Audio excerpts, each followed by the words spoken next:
It's Anna Wilkinson, and we are back on Good Talk. And of course, we have my one of my favorite nurses. I can't say all of them, which I have Miss Sarah. Sarah, tell me about a little bit about yourself. I'm a registered nurse in Florida. I work on a progressive care unit.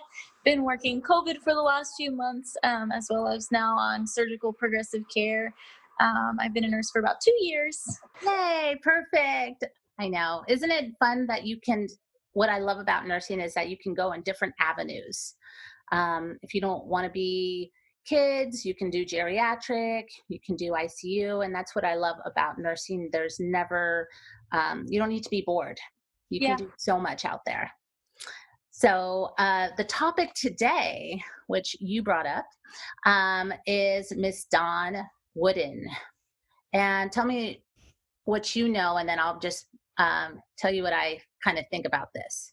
So Dawn is a nurse who was working at an ICE facility. I believe it is in Georgia, and whistleblower who exposed what was going on allegedly at the facility and what was happening to detainees and how things were being practiced. They were exposing that these women who were detained, who were immigrants, undocumented immigrants, who would go in for routine care or because they were having abnormal vaginal bleeding, gynecological needs. Some of the nurses came to the conclusion that the physician care of these women undocumented immigrants, that they kept coming out with either tubal ligations, hysterectomies, and they weren't necessary. There was also allegations regarding how the informed consent or lack thereof was occurring because these patients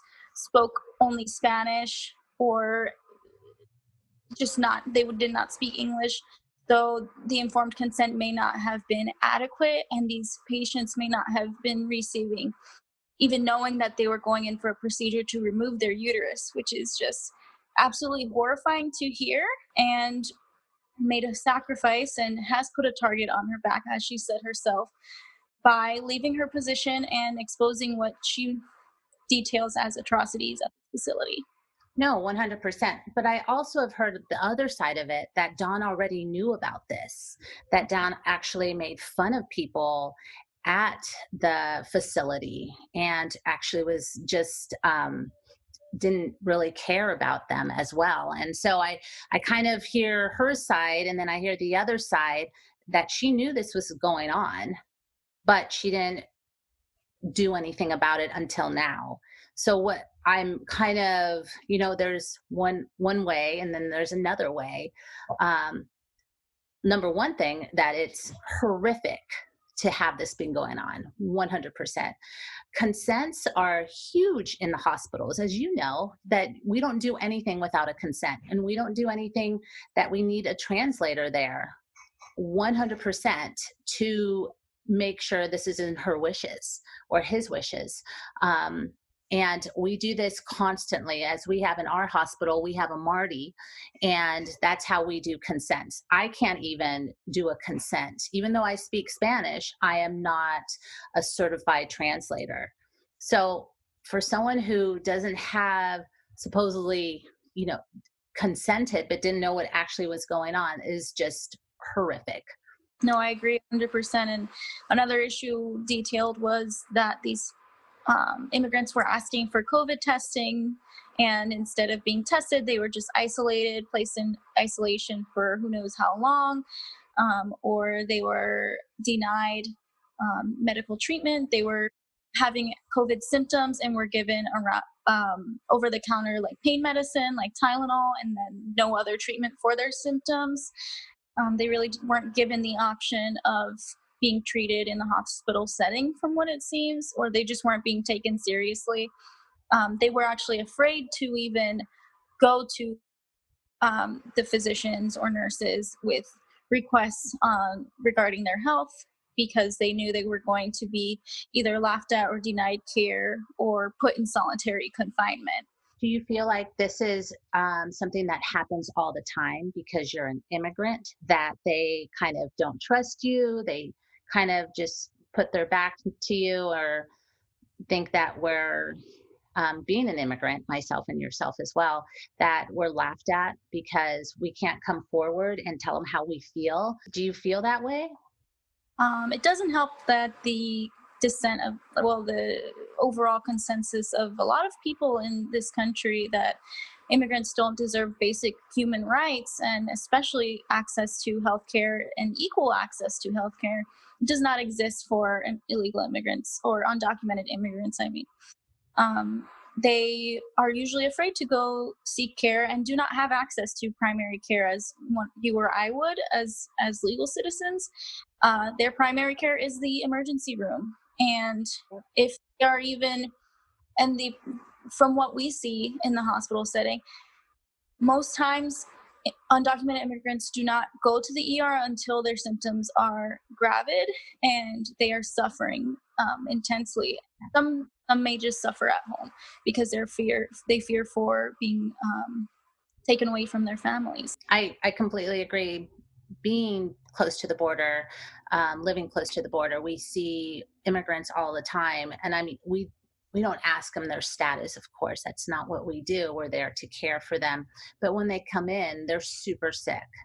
They wait till the last minute because they are scared, because they're worried that they'll be deported, or they're just worried something else can go wrong. Not them, but maybe their family member that they know of or something.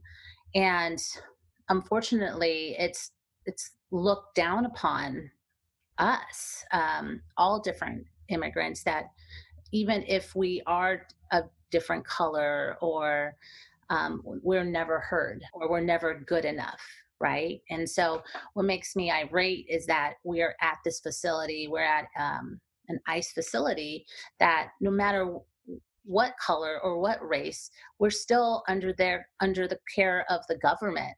And you shouldn't be afraid to speak up and say, hey, I'm not feeling well, can I get something? But yet we are shunned. Yeah.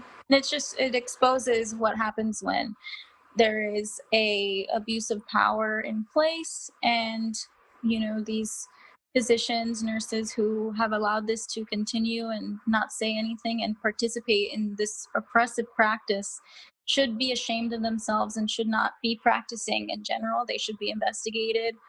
And it's unfair. We need accounts from these immigrants. They need to have their voices heard Do you as well. think that's actually going to happen? Probably not. No, It's I don't think so. I think, I um, am so at the fact that this is being covered so well, right. hopeful that something will happen. But the thing is, it's what needs to be reported as well is that this is not a standalone thing, and it is most likely happening across the country, especially in places where there are more undocumented immigrants. And it's being exposed in one facility, but the abuse of power is across this country. And ICE has shown their true colors many times and what their goals are. And it has nothing to do with human rights or safety or anything other than oppression. 100% agree with you. I think they use their power, um, and think that they can get away with anything. I want to believe Miss Dawn Wooten, that she was not making fun of, or being uh, looked down upon us, and decided that, well, I better do something because I'm going to be yelled at or looked down upon, but that her morals came out and said, we need to stop. This is not okay. And if it's happening here in Georgia, it could Yeah. happen anywhere. And it's Um, part of nursing culture to be stuck in herd mentality and complacency and allowing things to happen that should not happen and that are inhumane and cruel. And I think sometimes nurses in general can be like succumb to that, and that culture is rooted deep in nursing and white supremacy and all of that. And so it's commendable for someone to actually speak up, but we have to hear also the voices of these immigrants, Right. and so that their voices can be heard and their rights be restored. But there's not, you can't give someone their uterus back, Yeah. after something like that away from someone. It's No.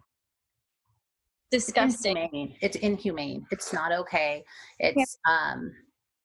It's something that women um, are able to do. That's one thing we can do is have children or, be a woman in a uterus. But for someone who does not give a consent and say, yes, you can do that, um, that's just wrong and Yeah. malpractice, Yeah. period. Um, so I'm really curious how this is going to come across. Are we going to hear from the immigrants? I would love to say yes, but I really am doubtful for that. But I do feel that things are coming out, and that way things are going to be changed. Project South, I believe, is the organization in Georgia who detailed the complaints from the detainees and the allegations put forth by Dawn Wooten. There's an entire page document PDF file for anyone who would like to read through the atrocities that these immigrants are facing and what they're alleging. Imagine your family member being treated that way in the hospital. So it's the same thing, and Right. it's horrible. It's disgusting. It is disgusting, and nobody should be treated that way at all. Nobody. It's not a color thing. It's not immigrants. It's nobody should be treated that way. Period. So I'm glad we spoke about this. I'm hoping that we can make a change and have our voices heard, and hopefully sooner than later. Hopefully, we can make a change. I agree. It's hard hoping and not being able to just put your foot down and create change just by speaking it out loud. But hopefully, people will hear us and then give voice to the unheard. Absolutely. I feel that 2020 is a year of change. Things had to be out in the open, and I actually think 2020 is our best year yet because people are not afraid to talk about it as we were before. Not that we weren't, we just weren't listening. And 2020, we are listening and we're ready for change.